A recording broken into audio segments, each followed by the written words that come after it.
Hello guys, nandito tayo guys sa Chevrolet Camaro na dati nating dinadiagnose. So may napansin lang kami dito guys. Itong fuse box. Napansin namin na short circuit. So may short circuit siya, wala siyang supply na ground patungo dito guys sa PCM. Papakita ko sa inyo guys, ito yung PCM.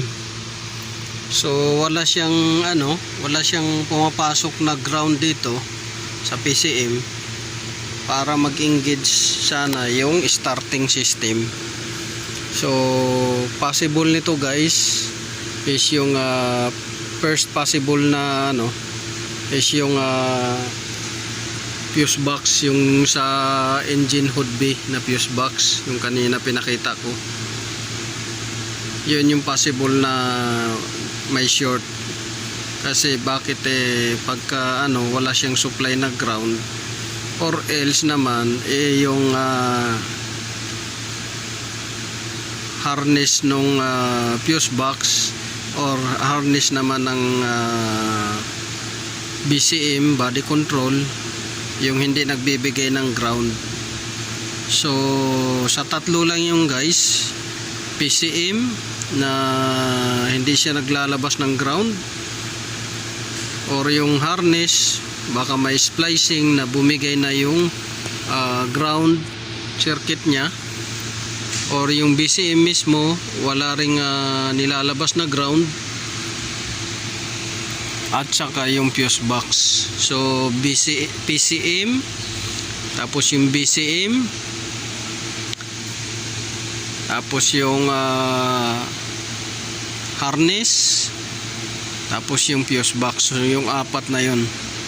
So PCM, BCM, tapos yung fuse box, at saka yung harness. So yun yung natin guys. Kasi tinest na namin guys, wala siyang lumalabas na ground talaga patungo doon sa patungo dito sa may PCM. So pag ignition on mo, dapat may pumapasok din na ground doon sa BCM.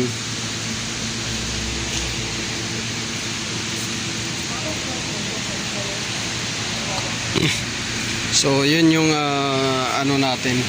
So meaning mayroong problema sa input, mayroon din problema sa output, either BCM or PCM guys.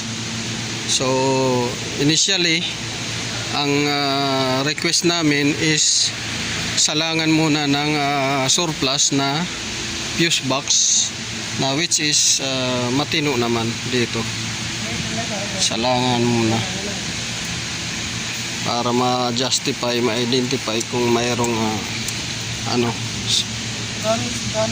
failure sa harness. Ito muna ang request para magkaroon tayo ng idea kung bakit walang pumapasok na ground.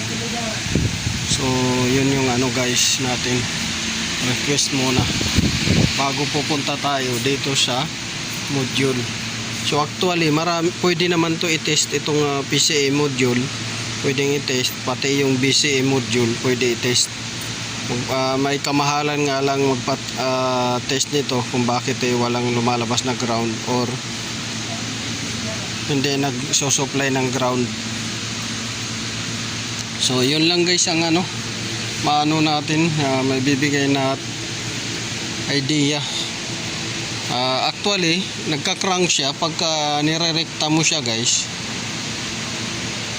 Nagka-crank siya, crank lang, pero hindi siya nag-start sa ignition on ignition key, I mean.